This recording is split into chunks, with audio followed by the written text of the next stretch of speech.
As the story goes, I'm Bryan Patton. Today is a recap of my time and experience at the Warped Tour in Washington, D.C., 2026 edition. In this episode, I have an interview with Cory, Brandan from Norma and the Dollyrots, so make sure you stick around to hear both of those. Before we dive into this episode, I want to say thanks so much for checking out this episode of As the Story Goes. If this is your first time listening to the podcast, welcome. You can find links in our show notes or at asthestorygoes.com for our mailing list, our Discord server, and our Patreon page. Over on our Substack mailing list, I've slowly been rolling out photos from Warped Tour. So click the link, check out the photos that have been posted, and sign up for the email for photos to come. Warped Tour was this past weekend, June 13th and 14th, picking some of the hottest days DC has had so far. I don't actually know that that's factually correct, but two incredibly hot sunny days. There was a threat of thunderstorms going into Sunday, but the rain held at bay, and there was some partial cloudiness in the morning that did not last. And even though there was a pretty nice breeze at times on Sunday, nothing could compete with the feels like of 97 degrees. It was hot, it was sweaty, it was humid. It was DC in the summer. And where else do you want to spend a hot day other than in the parking lot of RFK Stadium? Before we kind of dive through the bands that stood out to me, the bands I saw, the bands I really liked, I want to talk about maybe the bad of the festival. We can talk about the good, bad, and the exceptional. I don't think there's a good, bad, and ugly, but I want to talk about the bad. And this is going to sound kind of privileged. And I know getting to go to Warped Tour as a member of the media is incredibly special. It's incredibly awesome. And I'm very fortunate that I got to do that I got to go and have a photo pass and take photos and have the opportunity to interview bands while there. And I got to watch Amberlynn and Ginger and Thrice from the stage. I probably could have seen more bands from the stage, but with all the bands using amp modelers and computers and in-ear monitors, it's not a great listening experience, and it's much more fun to be out in the crowd. So with the groundwork of how awesome an experience and how incredibly fortunate I am to get to do that as the host of this podcast, communication from Warped Tour was lacking, and it created a lot of confusion and some tense moments and some hard feelings. When I put in my application, and when my application was approved for Warped Tour, it came with a photo pass. And in every other scenario I've been in and talking to other photographers there at Warped Tour that day, photo passes always come with access to in front of the barricade. And if that's the first 3 songs of the set, great. Sometimes you don't get to shoot the first song, you get the second and third. Sometimes you get a time limit, whatever. It always comes with access in front of the barrier. And that's kind of how I treated it. The first band I went to photograph was Thrice in the afternoon. And I was up on stage for a hot minute, and then I walked down into the barricade area and took some photos of Thrice. Had a great time. When I came back to photograph Under Oath, I was in the pit talking to some people, or in front of the barricade talking to some people, and a security guard came over and said, "Hey, you're not allowed to be here." And I was confused, but not putting up a fight, and left. Me and another photographer, we were removed, and we were both kind of like, what the fuck is going on? And then he came back over. Under Oath had started their set. He came back over during that first time and was like, "Hey, I'm sorry. I wasn't told that you guys were allowed to be here for the first part of the set. Like, it's cool. Fine. No problem. Great." Photograph Under Oath. I run from Under Oath played on the main stage. So I went over to the other big stages, the Ghost and Beatbox stage, to photograph Ginger, where I was told, "Hey, you're not allowed to be in front of the barricade." I was like, "Really? Are you sure?" And they're like, "Yeah, you go up on stage and watch up on stage." So I did that, and took some photos from the crowd, but I was like, well, that's kind of frustrating. That evening, I shot the Ghost inside, And I was in front of the barricade. Nobody gave me a hard time. They let me do it. It was great. But I talked to another photographer and they were like, yeah, it's been a little weird. They seem to be changing the signs that indicate who gets to be in front of the barricade. And I have a feeling they're not going to let us shoot tomorrow. So, but shot the ghost inside, no problem. Went to Norma Jean that night, photographed Norma Jean, and it was during the third song. They're finishing up that song. I'm finishing up, and a security guard comes over and he's like, yo, let me see your wristband, and kind of gives me an attitude like I'm like intentionally trying to break the rules by being in front of the photo barrier, to which I've had back and forth access all day. And so I was like, hey, I'm supposed to have a photo pass here. Like I'm supposed to, and he just says not here and kicked me out. So when I went to talk to people on about this Sunday morning, it was like, yeah, we really should have never let people with your level of credential be in front of the barricade. That was a mistake earlier in the day on Saturday. Like you are allowed to bring your camera into the festival and shoot from anywhere, but not in front of the barricade, which I think would have been fine had that been communicated in the email of like, hey, here's what your photo credentials get you. Cool, no problem. But because that was never communicated with myself or seemingly any other photographer, who all just kind of assumed access to in front of the barricade for at least the beginning of the band set to be a normal thing you get as a photographer, was kind of frustrating because it wasn't communicated to myself or anybody else with that level of access. It wasn't communicated in any email. And the only way that somebody said something to me was I had to go and ask, which at some point along the day, it feels like somebody should have sent an email out saying, hey, this is what's going on. And I tried to email people being like, hey, what the fuck is going on? And no information was shared. So I think the expectation setting were kind of a struggle because it definitely made me frustrated going into Sunday, being like, feeling like there was a lack of communication, whether with members of the media or members of the security staff, and that the rules were being changed as the day went along. And it definitely did not put me in a good mood going into Sunday, because I was like, I have no idea what to expect.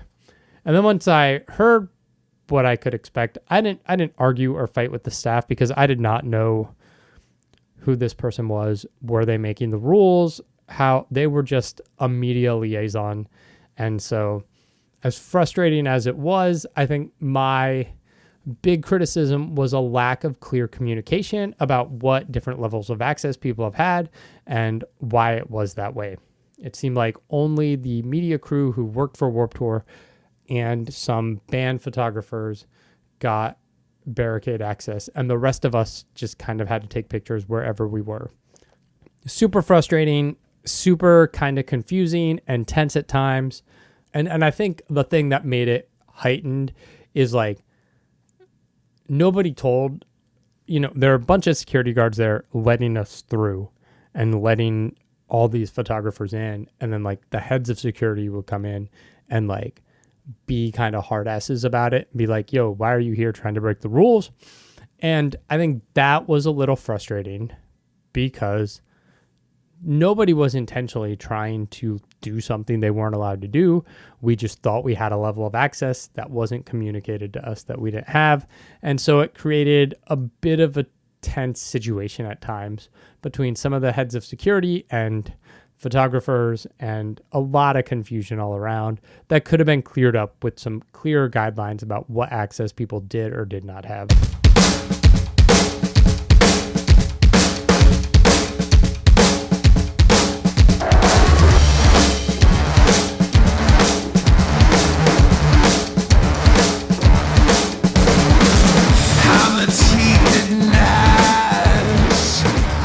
Now that that's out of the way, we can get to a recap of my festival experience, bands I saw, kind of bands I enjoyed the most. The thing about Warped Tour I've not been to a Warped Tour since, I don't know, 2002 or 3 or 4, something like that, right? It's been a long time. I was a much younger person. The festival was different because it was a one-day thing. And especially with the aspect of working a festival, it's tough to go and fully enjoy yourself. Not that I didn't have fun, but I think there's some level of you're running around trying to see and photograph as many bands as possible, knowing that you have to be places at certain times for interviews. And so a lot of getting to the festival and my first few hours there were just kind of getting the lay of the land, seeing the different vendors and booths, trying to figure out where I was supposed to go for media hub and media access for interviews later in the day. And the other complication was to pick up your media passes. You had to go to a hotel that was not very close to the festival, which I think in my planning did not allow me time properly to get to the festival early enough to pick all that up. I was kind of a little just like, yeah, it's fine, I got time. And then having to make that switch to go pick up my passes kind of messed with me on Saturday morning. So I arrived not that long after 11:30 to the festival grounds themselves and kind of walked around, slowly getting the lay of the land. I had heard some of Beauty School Dropout who were playing on the beatbox stage, the second set of bigger stages. And they were fine, but they were just kind of background music for me. The first band I really saw was Big Ass Truck, which is a name I've seen a lot of, but did not listen to at all. I mean, they're a hardcore band and it was fun. A lot of the morning was just trying to get the lay of the land and just hang out. So I saw Big Ass Truck, and at some point I went to go interview Cory from Norma Jean. Once I finished my interview with Cory, I went to see Thrice. Thrice was really the start of my Warped Tour day at around 2:45, and the festival opened up at 11, right? First band started playing at 11:20. So it wasn't really outside of like seeing Big Ass Truck from really far away. It wasn't until Thrice at like 2:45 that I finally got into the swing of music and seeing bands. Thrice was incredible. I have seen Thrice twice before, both times since they've reunited, and both times have been incredible. Thrice is a phenomenal band. Their set was a good mix of tracks from the newer albums, you know, their newest record, other records since the band has reunited, and some of the classics. They played Deadbolt, Artist in the Ambulance. And so it was that good mix of, if you've been a fan for a band of a long time, hear your songs. If you're a newer fan or just like the newer albums more like I do, here are songs for you. A great set. The great thing, and you'll hear me and Cory talk about this later, is with these festival sets where you only have 30 minutes, it's like, we can just play the hits and everybody will be happy, right? From Thrice, I walked over to... Thrice was on the main stage. I walked back across the festival grounds to the beatbox stage, Ghost and Beatbox, which was the other set of big stages that were not the main stage. And I caught the end of Gwar. And I've never seen Gwar before. I don't know anything about Gwar. Obviously, they're a metal band that wear costumes, and there's a lot of fake blood. And so I got to see Gwar right as they invited their costumed Donald Trump up on stage and disemboweled him and sprayed the crowd with blood.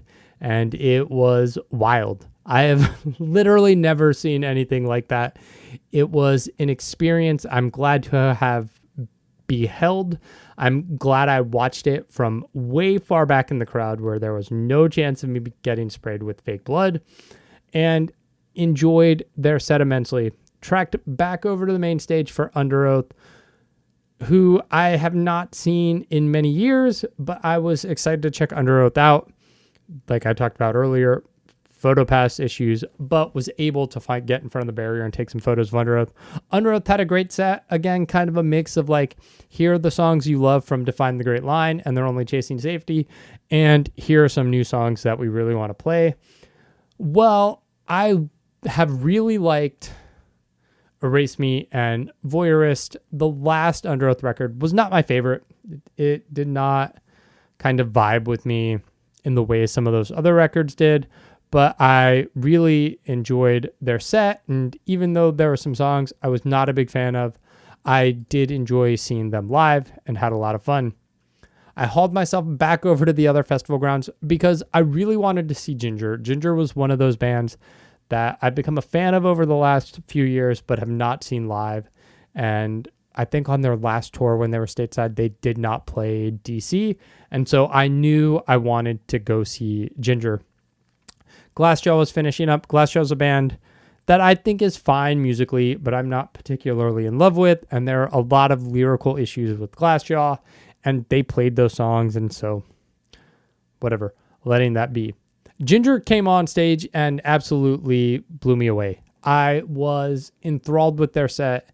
I thought it was incredible. Tatiana came out and just kind of owned the crowd right away. Probably my favorite set of the day.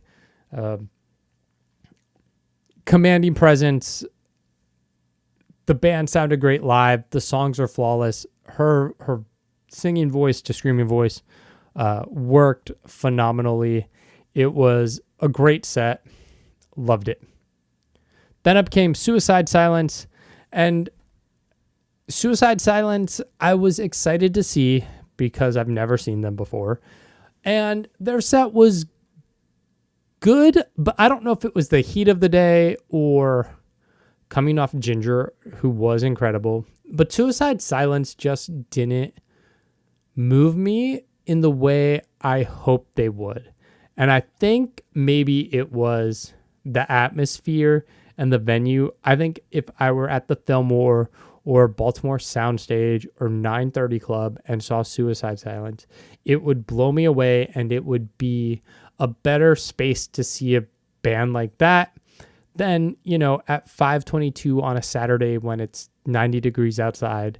And I tried to get close to the stage to take some photos, but every band was running, I don't know if it was mist or fog, but it created a really horrible sheen when you were not close to the stage. And so the photos I took of Suicide Silence, they looked bad. I was not in a good position to take photos because I had been on the other side watching Ginger, and it was a long trek around to try to get good photos of Suicide Silence. And so you won't be seeing any of those.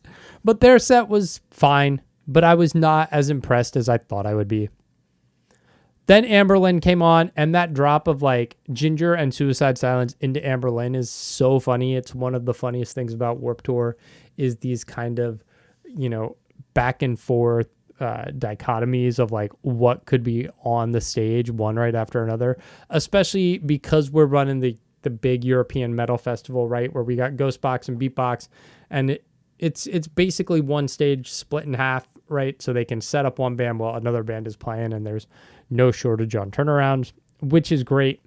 Amberlynn was incredible. I took some photos from the front of the stage and then hopped on to watch the show backstage, which, was fun for the experience of it, but terrible for having to listen because they were all using amp modelers, and so it's a lot of just hearing the drums and not much else. Some ambient sound of like the speakers in front of you, but it was a cool experience that I'm glad I got to have.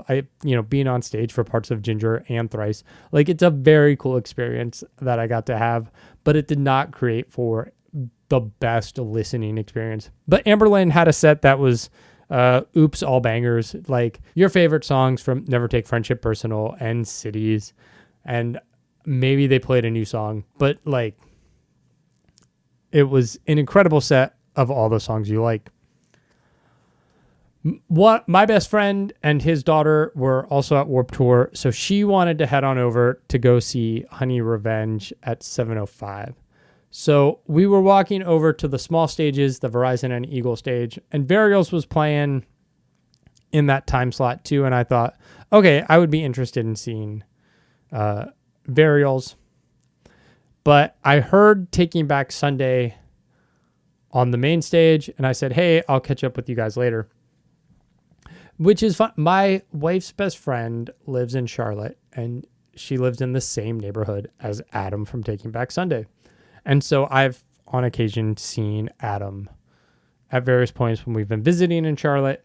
And that day, as my wife was explaining to her best friend what I was doing, she goes, oh, Adam and Taking Back Sunday will be there. And I was like, yeah, I know.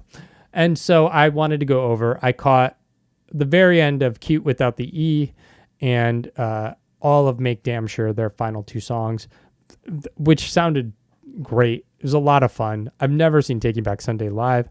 I've never been a big fan, but I can admit that like those, 2-3 records that were the big Taking Back Sunday records were phenomenal albums with great songs. And so I went over there, got to hear the end of their set, take a picture for my wife's best friend, just have a lot of fun. I popped over briefly to see the start of Burial's set. And when I interviewed Burials, I don't know, 2-3 records ago, the band has shifted so much and changed members so much. But I just found Burial's set to be a little off-putting from the start. Like, there's nothing wrong with anything they said or how they conducted themselves, but I was just not vibing with it. So I pieced out to head over to the beatbox stage to watch The Ghost Inside. If you're a Patreon member, many years ago, I posted a Patreon episode about the Ghost Inside self-titled record and the importance of that to me as an early sobriety record. That was the record that got me into the Ghost Inside. I'd obviously heard about the accident and all that the band had overcome to keep going, but that was kind of my intro to the Ghost Inside, their self-titled record. So people were like, ugh, new Ghost Inside sucks. I'm like, I actually love the new Ghost Inside stuff. So stoked to see the Ghost Inside. And their set was absolutely incredible. Super fun. You can tell that's a band that's overcome a lot. And in that overcoming, there's an appreciation and a joy in getting to play music still. And so it was super fun to watch. I'm glad I finally got to see the Ghost Inside. Another band who I think I'd like to see at like the Fillmore in a smaller, more intimate venue. But I was kind of close enough to the stage where I could enjoy their set. Went back over because Norma Jean was closing out the Eagle stage, and I knew I wanted to see them. So Bad Cop was finishing up their set. Kind of a fun Riot Girl punk band who I've heard of and heard about but never listened to. Enjoyed their set. I stayed over in front of the Eagle stage because I knew I wanted to photograph Norma Jean, but heard all of the Summer set, which again is not a band I know anything about or have never listened to. It's a name that's familiar to me, but not a band I've ever listened to. And their set was fine. I didn't get to see or interact with it, which is like such a weird experience because they pump the set through both stages' speakers. So you have the audio hitting you of the band that's playing out of your periphery, but not visual of it. And so it was an interesting experience. They covered Mamma Mia, like it's pop music, emo pop, whatever you want to call it. So that was the Summer set. And then Norma G came on to close out my night, to close the Eagle stage. And they probably ran about as long as Rise Against did on the main stage or Water Parks did on the Go stage, because there's a sound curfew limit in DC. Had to be done by 10. Norma Jean was incredible. I don't think I've seen the band since Redeemer, and it was a phenomenal set. The band absolutely crushed it. Earlier in the day, I got to talk to Cory, and you will listen to that interview now. I will say before, when I knew I was doing these interviews, I had picked up these USB lavalier mics to conduct these interviews. And I'd done some test interviews with my kids, and I was like, okay, these sound okay. The interviews I did at Warped Tour, the audio quality leaves a lot to be desired. The sound is distorted, and it's not great. So bear with the audio issues in this interview with Cory Brandan from Norma Jean.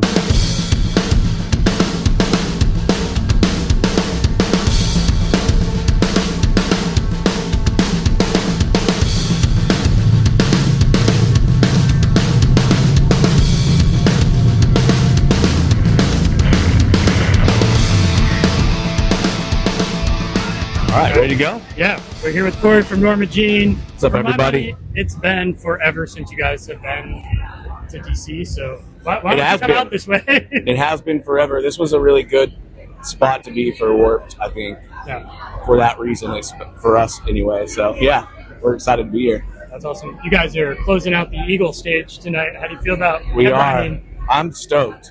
We've been doing a lot of festivals the past couple of years as we've been writing a new record, just doing like one-off festival stuff. And so it's been a lot of afternoon shows, which is sick for a festival. It's fine, but it's gonna be cool to play at night. Yeah. For once. Yeah. So yeah, we're stoked. With a band that's a legacy band like Norma Jean, is it tough to kind of mix in the set across your discography, or are you just like, we're so stoked on the last thing? Oh, it's so hard, dude. It's so hard to pick a set list. With 9 records, and we're working on the 10th. I have no idea what we're gonna do. It's just really hard. Like there's just no way around it. We have to skip entire records sometimes, especially for a festival. We only get like 30 minutes or something to play.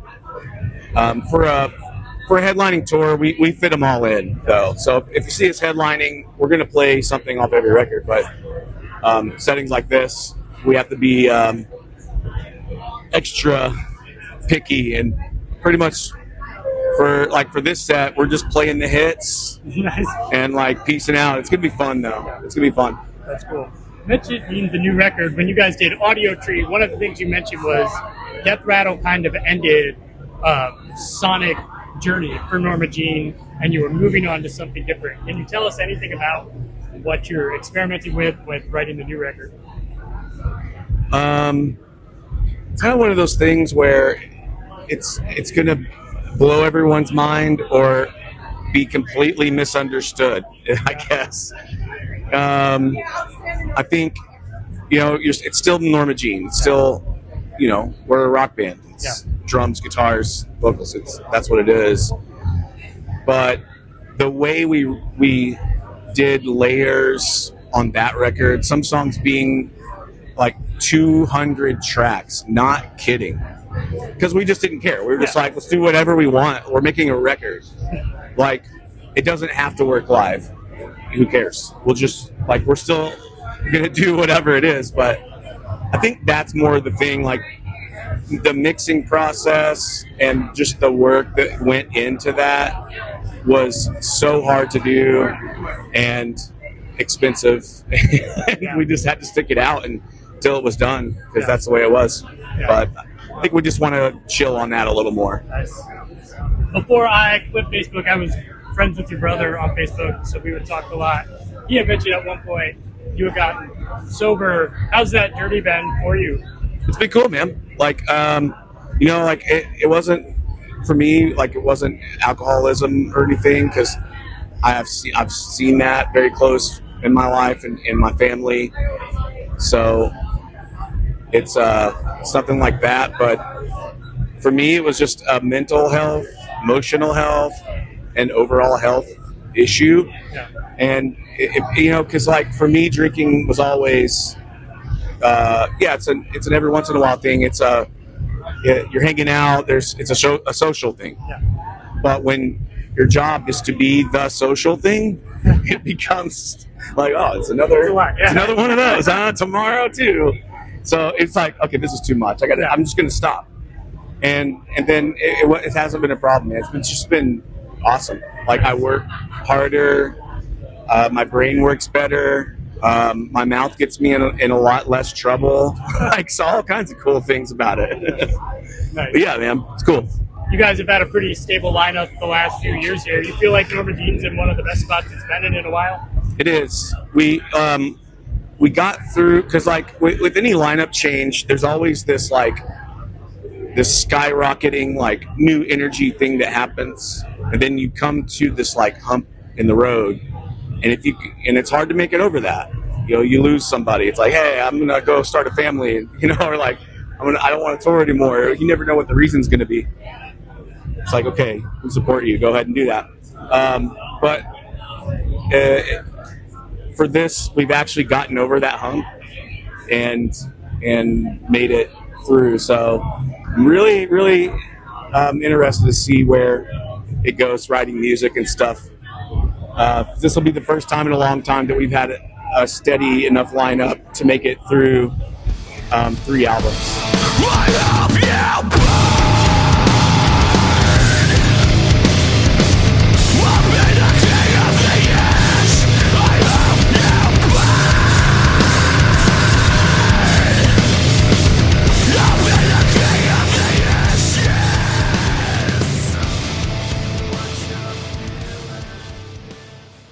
On Saturday night, the schedule for Warped Tour had leaked and gotten posted on Reddit. It accidentally ended up in the app briefly, and so it was making the rounds. In the screenshot I saw, the Dollyrots were not on it, but I just kind of knew like this is going to be one of the first bands of the day, so I needed to be better about getting to RFK, the festival grounds, early.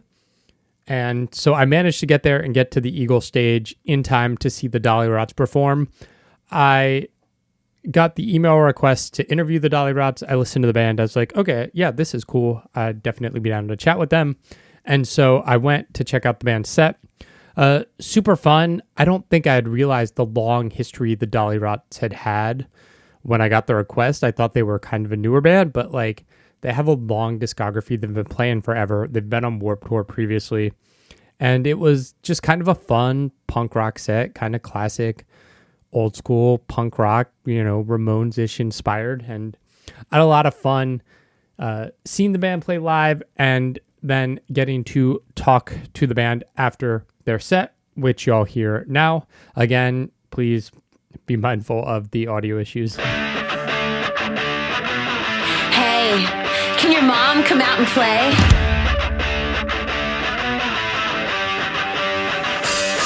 Play drums, never judge. Just got some hearing damage, retin-A.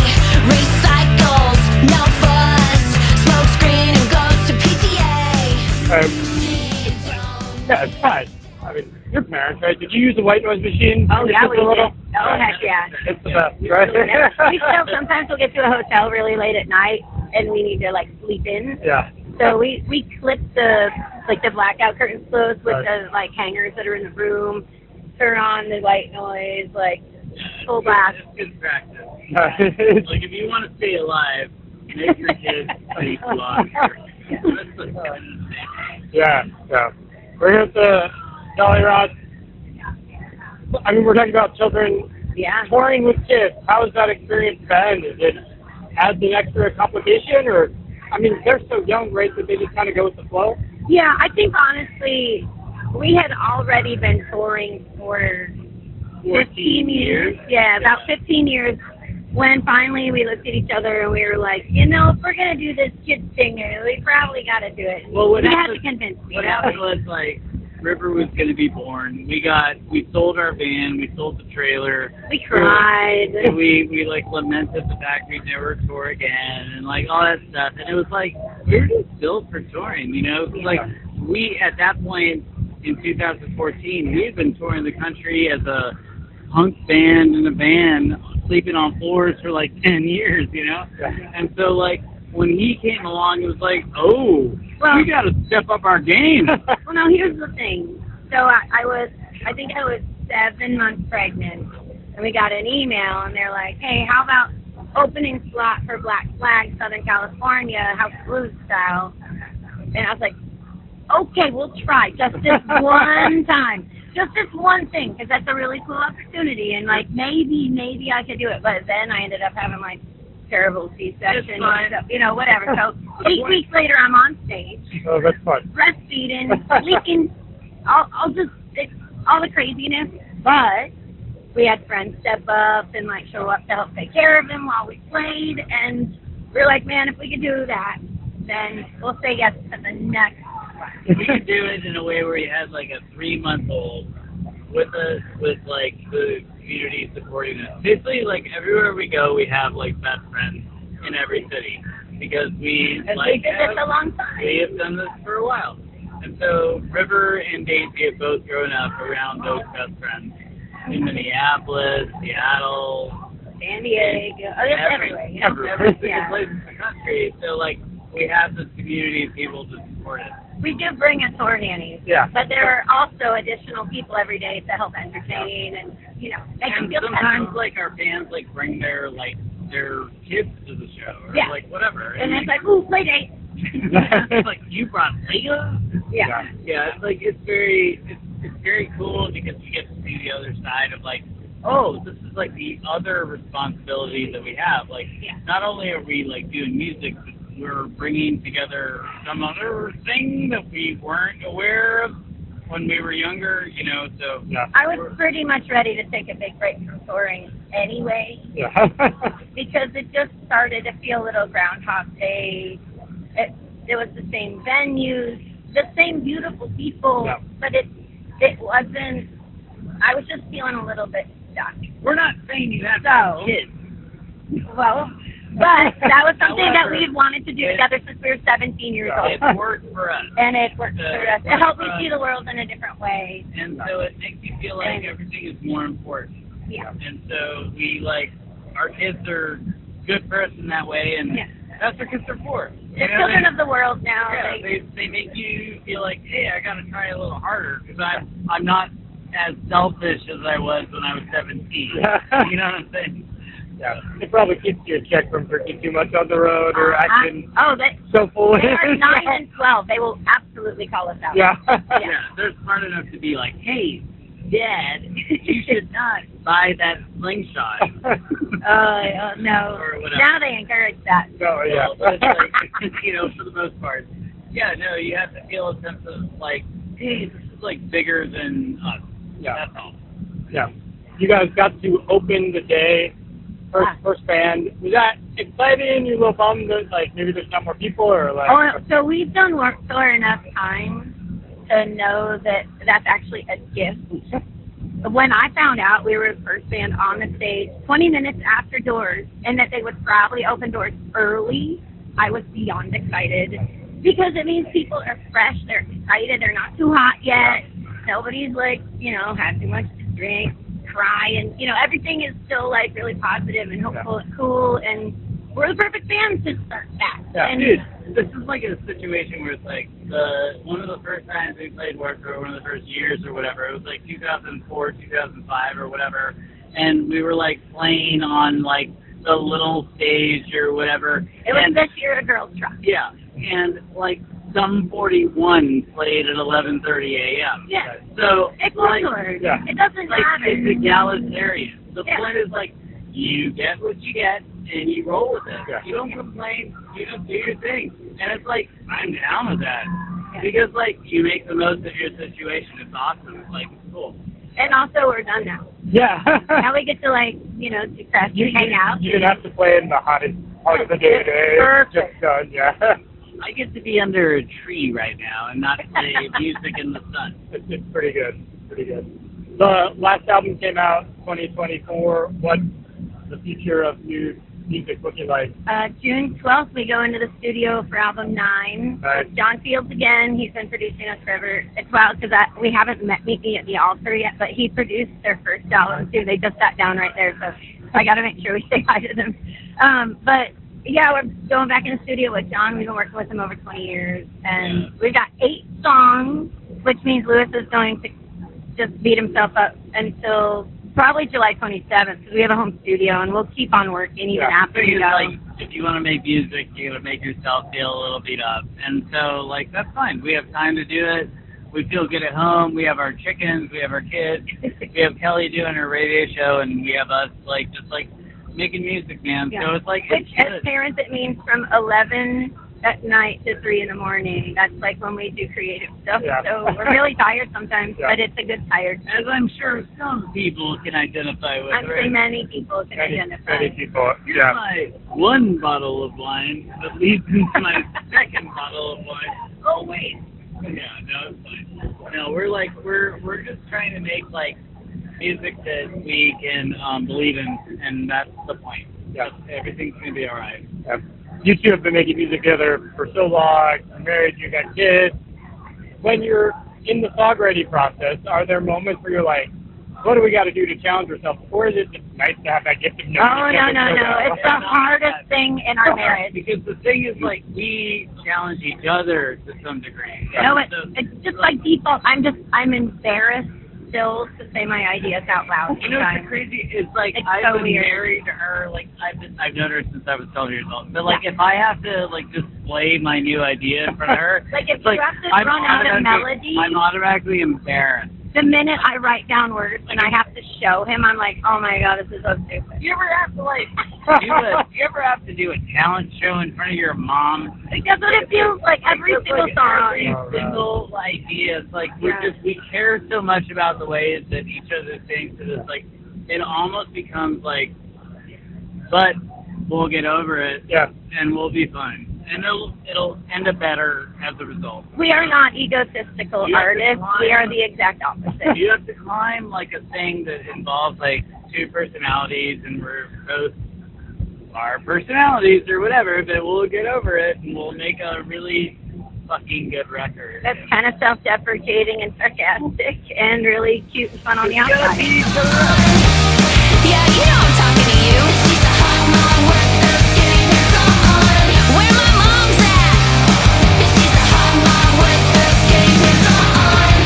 Who got the goodie bag? She's a hot mom with the skinny pants on.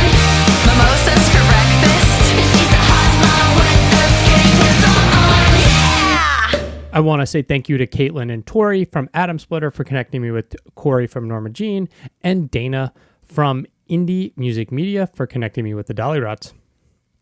After the Dollyrots, there wasn't a whole lot I necessarily wanted to do until MXPX at almost 3 o'clock.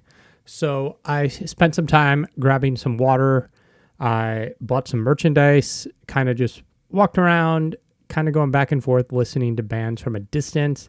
I heard all of Set Your Goal Set from a shaded bench way far back away from the stage. And that was not my brand of pop punk. One of the interesting things about going to Warped Tour this year, and I think just in general, but is how much the elder emo, it was not a phase crowd there was, which kind of makes sense, right? The people who are younger than me from that mall emo, pop punk emo generation, you know, they have money, they're older, they got the jobs. This is the type of festival for people of that age bracket. And so it's fascinating, especially like I was never a fan of that era of emo and that era of punk rock. And so like there's so many bands that were huge and people liked that were not for me. And like bands I'm aware of by name, but not bands I'm aware of by like listening to. So there's a lot of stuff that ultimately didn't appeal to me. So I walked over to the Verizon stage because Rose Colored World was playing, and they were a band that had been on the podcast. And so I decided I wanted to go and check out some of their set live. Enjoyed their set. It was pretty good. Walked over to the main stage area because I knew I wanted to have a good spot for MXPX. American Hi-Fi was finishing up, and then the Academy was playing. Again, two bands that are not my vibe. Decided I was going to head on over to the Ghost stage to check out Boston Manor, a band that had been on the podcast. And I was like, I would love to see Boston Manor. But I could hear Holy Wars on the Eagle stage. And, you know, the thing with a festival like Warped Tour is like checking out and discovering new bands. And so what I heard coming from Holy Wars, I was like, oh, that sounds interesting. Let me go check them out. absolutely blown away. I think if you're into bands like Spirit Box, or I'm trying to think, like that level, like a Lauren Babick, like that level of female vocalist led metalcore inspired music, you'll be a big fan of Holy Wars. I ended up picking up Shadow Work, Light Work, and I'm like so stoked to dive into that album because I thought the band set was incredible, and they made a fan that day. I was a huge fan. After Holy Wars, popped over to the main stage to check out MXPX. Really dug their set, loved MXPX a lot. Had to leave before their last two songs because I needed to go do my interview with the Dollyrots. After my interview of the Dollyrots, I heard Initiate was still playing, and so I popped on over to catch the end of Initiate's set. Initiate is a band I love, and I was kind of bummed that their set started when my Dollyrots interview was happening, but I was so stoked to be able to check out most of Initiate's set. Really loved it, thought the band was incredible. At this point, I kind of decided, like, I think my day's done. There are a bunch of bands I could have stayed and seen, and I really wanted to see Jimmy Eat World, but the threat of thunderstorms in the evening and the potential of having to walk to the metro station in the rain and mud did not sound appealing to me. I think maybe the rain held off all night in DC, which was awesome. But yeah, it was hot, and I just kind of decided I was done. And so that was the end of my day, closing it out with Initiate, which was a killer set and just a great band to be done with. So I want to say a huge thanks to Cassidy at Warped Tour and the whole Warped Tour team for letting me come to the festival, take pictures, and interview bands. Just a great experience, a lot of fun. I hope you enjoyed this recap of Warped Tour, and make sure you sign up for the mailing list to see some photos. Thanks so much for listening.